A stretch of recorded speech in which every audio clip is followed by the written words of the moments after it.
Assalamualaikum warahmatullahi wabarakatuh. Kami dari kelompok 7 ingin mempresentasikan materi kami yang berjudul Putusan Pengadilan. A. Pengertian putusan pengadilan. Putusan pengadilan adalah pernyataan hakim yang diucapkan pada sidang pengadilan yang terbuka untuk umum. Untuk menyelesaikan atau mengakhiri perkara perdata, setiap putusan pengadilan tertuang dalam bentuk tertulis, yang harus ditandatangani oleh hakim ketua sidang dan hakim-hakim anggota yang ikut serta memeriksa dan memutuskan perkara serta panitera pengganti yang ikut bersidang pasal 25 ayat 2 Undang-Undang Nomor 4 2004. Baik, di sini saya akan membacakan susunan dan isi putusan pengadilan. Dilihat dari wujudnya, setiap putusan pengadilan dalam perkara perdata terdiri dari 4 bagian, yaitu yang pertama, kepala putusan. Setiap putusan pengadilan harus mempunyai kepala putusan yang berbunyi, demi keadilan berdasarkan ketuhanan yang Maha Esa. Pasal 4 ayat 1 Undang-Undang Nomor 4 Tahun 2004, kepala putusan memiliki kekuatan eksekutorial kepada putusan pengadilan.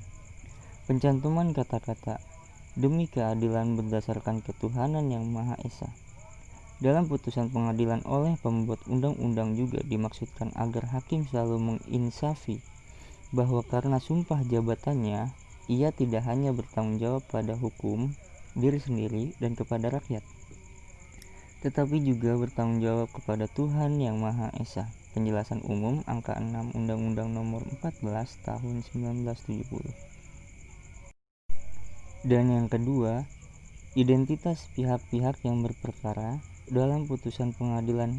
Identitas pihak penggugat, tergugat, dan turut tergugat harus dimuat secara jelas, yaitu nama, alamat pekerjaan, dan sebagainya, serta nama kuasanya kalau yang bersangkutan menguasakan kepada orang lain. Yang ketiga, pertimbangan atau alasan-alasan dalam putusan pengadilan terhadap perkara perdata terdiri atas 2 bagian, yaitu pertimbangan tentang duduk perkaranya adalah bukan pertimbangan dalam arti sebenarnya. Oleh karenanya, pertimbangan tersebut hanya menyebutkan apa yang terjadi di depan pengadilan. Seringkali dalam prakteknya gugatan penggugat dan jawaban tergugat dikutip secara lengkap. Padahal dalam pasal 184 HIR atau pasal 195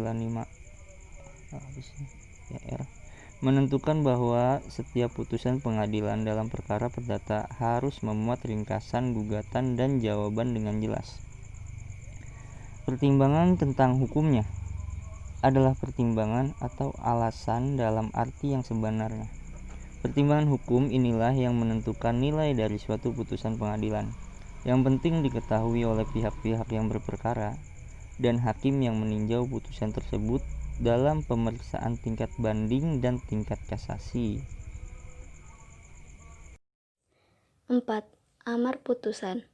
Dalam gugatan penggugat ada yang namanya petitum, yakni apa yang dituntut atau diminta supaya diputuskan oleh hakim. Jadi amar putusan atau diktum itu adalah putusan pengadilan, merupakan jawaban terhadap petitum dalam gugatan penggugat.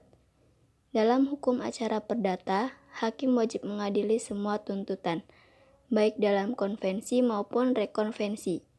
Bila tidak dilakukan, putusan tersebut harus dibatalkan. MA nomor 104K /SIP/1968. B. Putusan hakim dalam acara pidana. Hukum pidana memiliki perbedaan yang tipis sekali, sehingga terdapat kemungkinan adanya perbedaan antara hakim dalam melakukan penilaian perbuatan terdakwa yang sama tergolong kesalahan pidana, yang mana bias hakim dalam membuat putusan hukuman juga dapat terjadi pada penilaian bahwa terdakwa yang tidak terbelit-belit sopan mengakui kesadarannya merupakan terdakwa yang berkepribadian baik. Jadi penyebab ia melakukan perbuatan pidana adalah karena faktor situasi. Bias terjadi karena faktor yang dijadikan penilaian merupakan faktor yang dapat dibuat-buat oleh si terdakwa. Jenis putusan hakim. Secara garis besar, putusan hakim atau yang lazim disebut putusan pengadilan diatur dalam pasal 185 HIR, pasal 196 RBG, dan pasal 46 sampai 48 RV. Hal ini tanpa mengurangi ketentuan lain yang ikut mengatur mengenai putusan hakim atau putusan pengadilan tersebut, seperti pasal 180 HIR dan pasal 191 RBG yang mengatur mengenai putusan provisi. Untuk itu, berdasarkan pasal-pasal yang disebut di atas, maka dikemukakan berbagai segi putusan hakim yang diklasifikasikan dalam beberapa jenis putusan. 1. Putusan sela. Dalam teori dan praktiknya, putusan sela dapat dikualifikasikan dalam beberapa macam putusan. Antara lain, yang pertama, putusan preparatoire. Yang kedua, putusan interlokutoire. Yang ketiga, putusan insidentil. Dan yang keempat, putusan provisionil. 2. Putusan akhir. Ditinjau dari sifatnya, maka putusan hakim ini dapat dibedakan menjadi 3 macam, yaitu yang pertama, putusan deklaratoire. Yang kedua, putusan konstitutif. Dan yang ketiga, putusan kondemnatoire. Dissenting opinion. Dissenting opinion adalah pendapat berbeda dari mayoritas atas pendapat hakim yang berbeda dalam suatu putusan. Mulai dari fakta hukum, pertimbangan hukum, sampai amar putusannya berbeda. Pendapat berbeda hakim tersebut wajib dimuat dalam putusan. Contoh putusan dissenting opinion sebagai contoh dapat kita lihat dalam putusan Pengadilan Negeri Bulukumba nomor 150/P.B 2/2013/PNBLK yang menyatakan bahwa terdakwa telah terbukti secara sah dan meyakinkan bersalah melakukan tindak pidana penipuan sebagai perbuatan berlanjut. Kemudian majelis hakim menjatuhkan pidana kepada terdakwa dengan pidana penjara selama 8 bulan.